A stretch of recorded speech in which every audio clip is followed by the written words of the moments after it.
This week on Carolina All Out.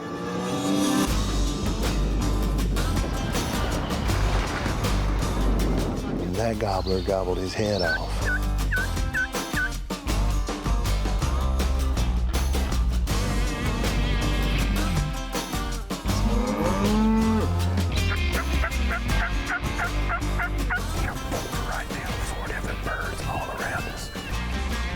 And that was as fun as it gets. I am not lying. We're here in Alleghany County. This is Carolina All Out.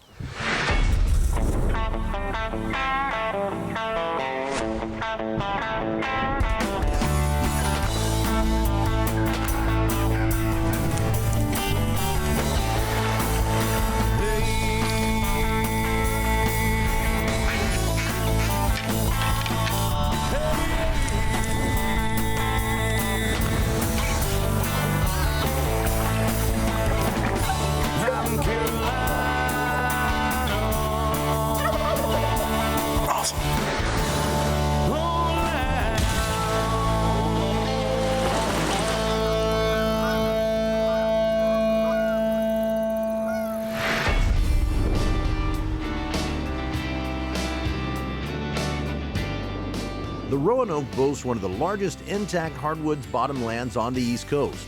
With over 235 square miles of this undisturbed type of ecosystem, it's home to a large number of whitetails, bears, and turkeys. Due to a number of factors, turkey populations in the state were decimated by the early 1900s. But because of the remoteness of the Roanoke River floodplain, wild turkeys still were able to hold on. And this population was used in statewide restocking efforts. This week, the Carolina All Out crew goes to the Roanoke River Basin to hunt turkeys on a limited draw for the lower Roanoke River game lands. The North Carolina Wildlife Resources Commission offers numerous limited access hunts on game lands across the state. These hunts help reduce the problems associated with overcrowding and many times offers a unique experience that's difficult to find anywhere else in the country. Chris was fortunate enough to gain a youth adult permit to hunt on the Devereaux Swamp and the lower Roanoke River game lands. All-out field producer Kenneth Chesson's son, Colby, was up for the invite and has the perfect boat to take down the river, but small enough to ease into the creeks that feed out of the swamp.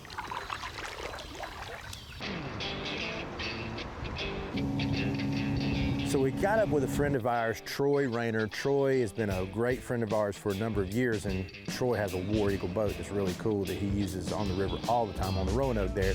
And he knew exactly where we needed to be on the Devereaux there because he fishes and hunts around that area all the time. Troy takes us up the river to the swamp, and while we're on the way up, he says, let's pull over and see what's biting on this little creek that's coming out into the river there.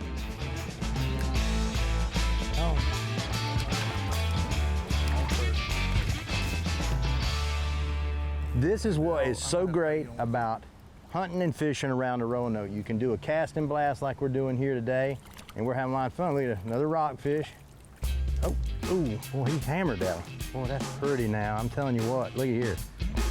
Hey, this is good stuff right here. This is what I'm talking about.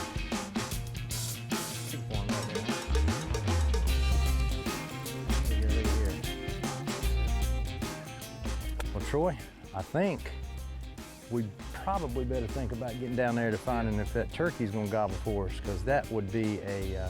We're probably 10 to 15 minutes from our... Okay, well, the way the sun's going down, let's probably get after it. What we're gonna do is just listen real closely as the birds are going to roost, and hopefully we'll hear one gobble. We'll mark our point, and then we'll be in here tomorrow morning on opening day.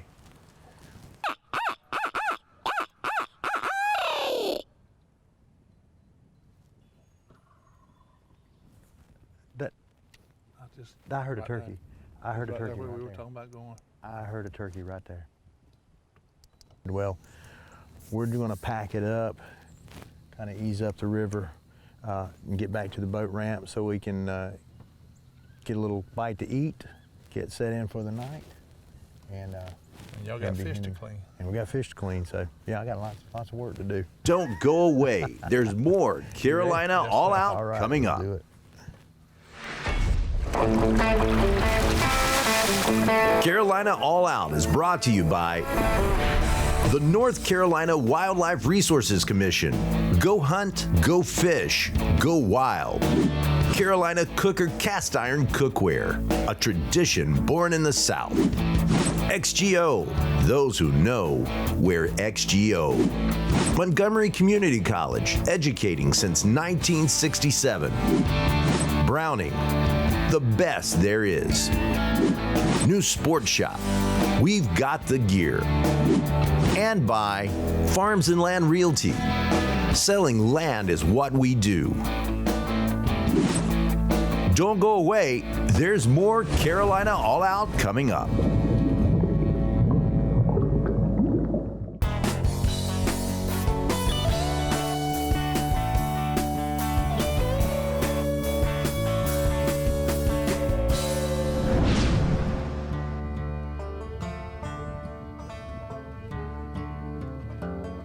Well, we are waiting for the daylight to come, getting ready to get in the boat and head downriver to get over to Devereaux Swamp.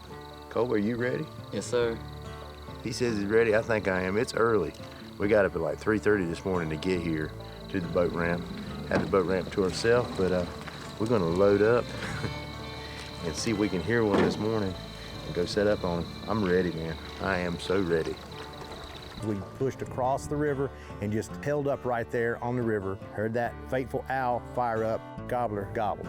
We knew exactly where that bird was, so we took off across the river, anchored up, and got in the woods, and so we set up.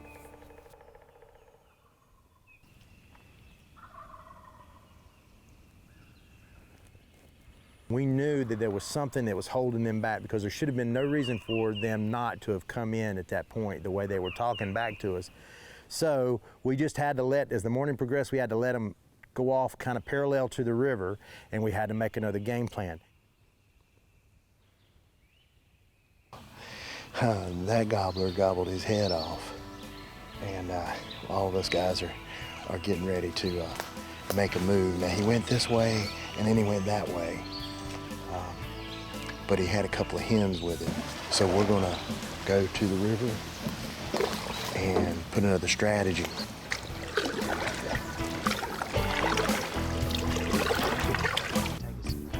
We played this game with these creeks and going up and down the river with these birds all day long. I mean, literally, we started at daybreak, and we did one of our last sets at like 4:30 in the afternoon.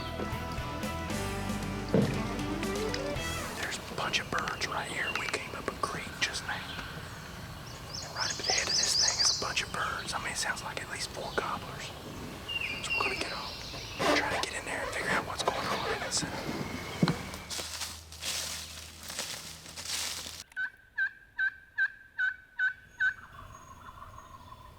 Bam, they were just like 40 yards away from us. I was like, oh, we got to get down. So everybody's getting down. Well, that put me on one tree and my cameraman and Colby on another tree. And what you can't see on the camera is the 2 birds came in within 20 yards of us, and they were just side by side.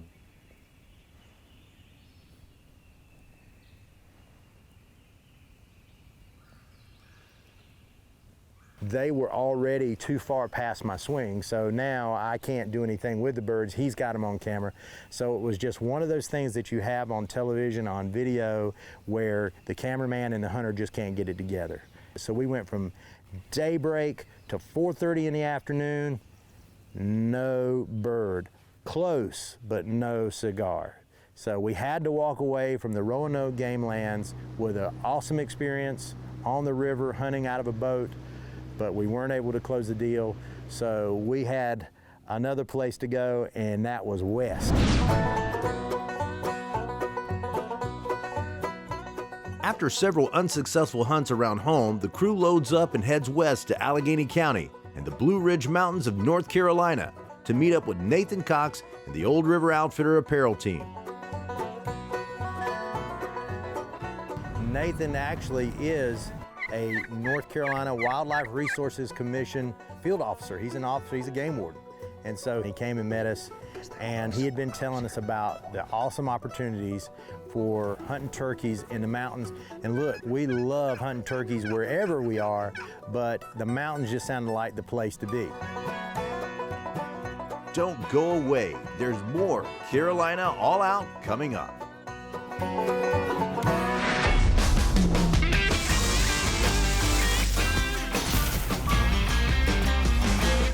Welcome to Appetite for the Outdoors with Carolina Cooker. I'm Chef Chad McIntyre.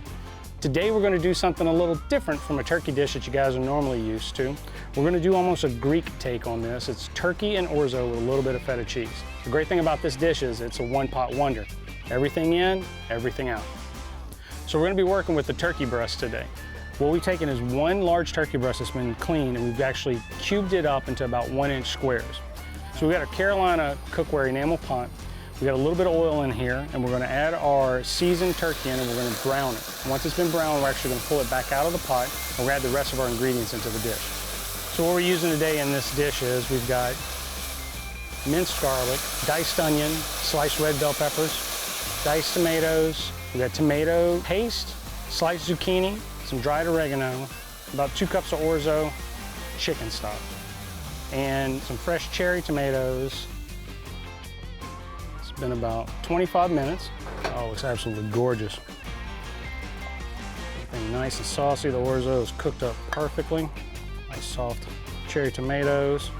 Finish this guy off with a little bit of feta cheese and green onions.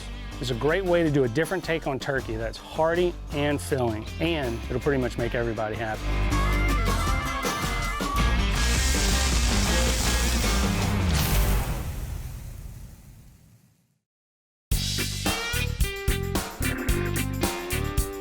Hey, my name's Tommy Hughes. I work here in the fishing department at New Sport Shop.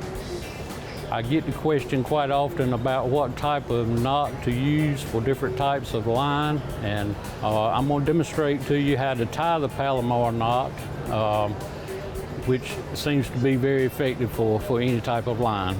You start by taking your line and you double it. Once you double your line, you run the line through your bait or your hook, whichever the case may be. You make a half hitch knot with both pieces. Once you do that, you kind of snug it up on your finger a little bit there just to give it a good open knot. Then you pass your bait or your hook or whatever you're tying to right through that loop. And once you do that, you snug everything up together. It may take a couple of tugs, tighten it up like so, cut your tag end off, and there you go. You got a very, very secure knot. If you'd like to find out more about the Palomar knot and the different types of line that we have, anyone here at New Sport Shop will be glad to help you with anything that you need for fishing.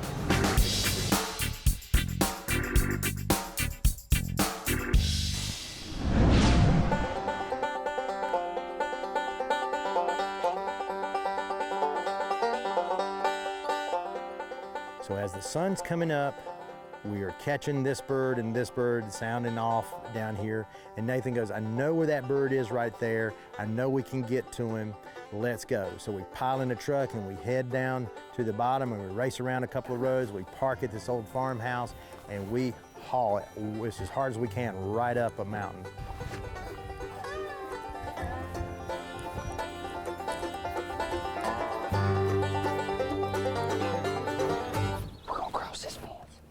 Set up right here.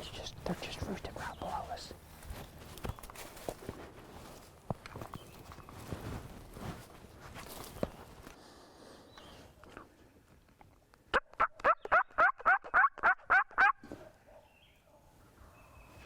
Right there.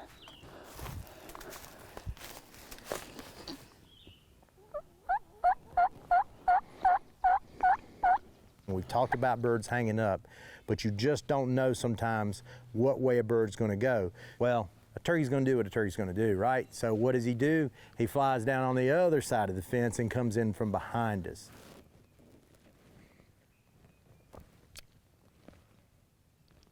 So we had to watch him come from behind us, went straight up the hill and started strutting just like a bird would do. He wants to get up high, he wants to display, he wants all the hens in the area to know that he's there, he wants to be able to be seen, because the whole deal is the hens come to him.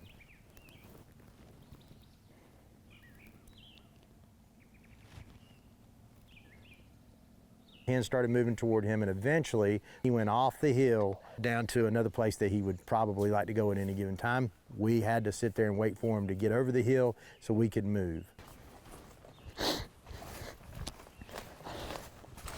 God, that close. Very close. That close. Oh, it's beautiful this morning though, wow. Yeah. Him up on top of that hill, strutting back and forth. Oh yeah. Try to work this bird, and then if not, we'll head back up and then go after those birds right there. All right, sounds good. Get after him. That's right. Stick up in here.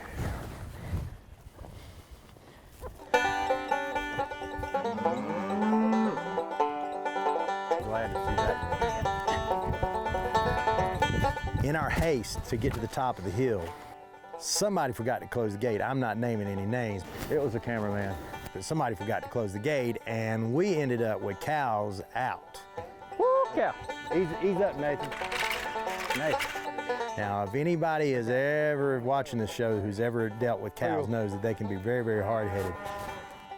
Watch them cows take care. The best thing to do is just ease around them. Just ease around and see if you can get them to go this way and that. Finally got them through the gate, got it closed up. We're headed off to get some lunch and to see if we can get after another turkey. Hey, Kenneth, make sure you close that gate up down there.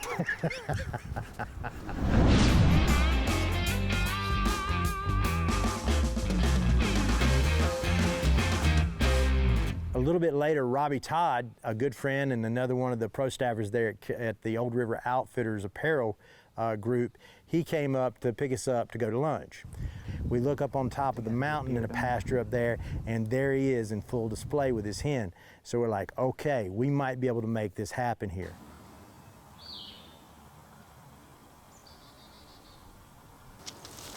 I told Casey, I said, I'm going to bring this fan with me because it might be that we can fan this bird. In earnest, I bring this fan up, and I'm looking at him with binoculars, and I can't really tell if he's paying attention or not, but I know that I've got to be visible up on that hill.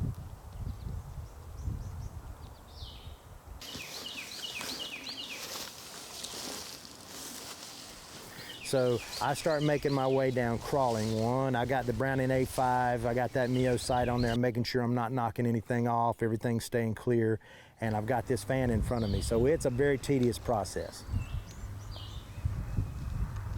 Don't go away. There's more Carolina All Out coming up. Carolina All Out is brought to you by the North Carolina Wildlife Resources Commission. Go hunt, go fish, go wild. Carolina Cooker Cast Iron Cookware, a tradition born in the South. XGO, those who know wear XGO. Montgomery Community College, educating since 1967. Agri-Supply, since 1962. Boulder Designs Raleigh-Durham, everlasting signs made just for you. And by Browning Trail Cameras, faster, smaller, better. Don't go away, there's more Carolina All Out coming up.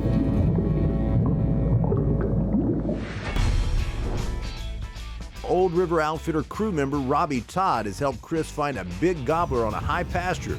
And now Chris is working in closer to challenge the bird. Now the camera doesn't show this, but you get down below a roll and you lose sight of what's going on out in front of you. I'm below the hill, so the bird who's 2 rolls over he's not visible any longer. Whenever I flipped that fan up, I was in pretty good position. We're thinking 150 yards from the bird. I flip it up, and I don't see him anywhere. I can't see him. And so I can't gobble all that well with a diaphragm call, but I just had a diaphragm in my mouth, so I did the best I could, gobble. Whatever it did, he heard it. So all of a sudden, here he comes up on top of the hill. He sees the fan. we got him. He is fooled at this point. He thinks the bird is in his zone. He doesn't like that, and he's coming down to challenge the bird.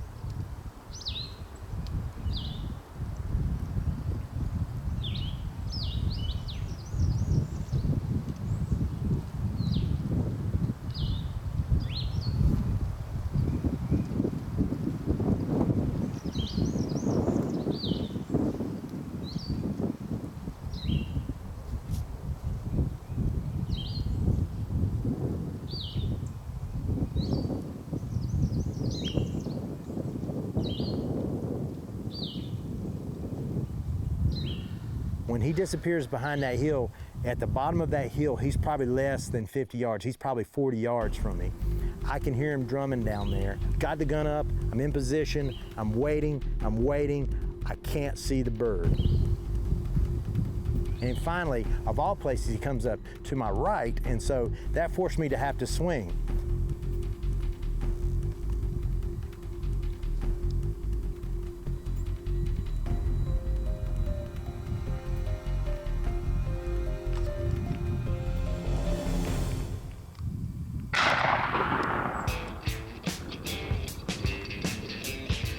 But by the time he was getting anywhere smart to the whole thing, I had already swung the gun around, and when that red dot on that Mio sight, when it touched his head, I touched off around and sent that Longbeard XR shot right down the lane, and it wore him out. All right, that's the first time I flagged a turkey. And that was as fun as it gets. I am not lying to you. We got a turkey down in Alleghany County. I am relieved. I am here to tell you we have hunted hard, and we finally got it done. We saw this bird when we were leaving, actually, and gonna go get some lunch. This bird had a hen with him. Saw him up on top of the hill. We was with Robbie here from Old River Outfitters, and Robbie knew exactly what to do to get us up around him, and we got around him, and we got a bird on the ground right there. Well, you can see we are here with a beautiful turkey. I love the springtime, and I'll tell you what, I love the springtime in the mountains. I didn't realize just how fun it would be up here. I always dreamed about it, but now we have the opportunity to do it because we're traveling across North Carolina. But you know, the turkey's basically the same across the state, but it's where you take them at is what makes the difference. Here in the mountains, the nicest people in the world, just beautiful all the way around, and so it makes this experience so much more special. I am so thankful for this one. Thank the Lord for everything He's done for us, and appreciate Kenneth Chesson, my cameraman, putting up with me this week and getting this done. But we're gonna pack this bad boy up and get on up to the house, and I think I might take this guy to Montgomery Community College and see if they can do something with him for me. Let Andy Spear and the boys see if they can mount him for us. Maybe you guys should write in and tell us what you want. Should we do them in a full strut or on a limb, gobbling, or what? Let's check it out. But you guys gotta stay tuned for more Carolina All Out.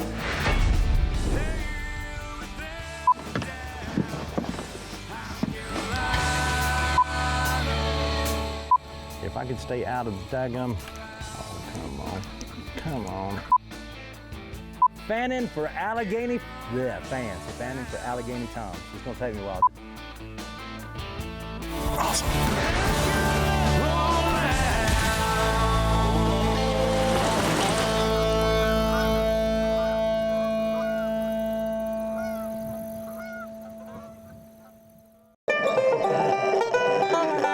Daisy.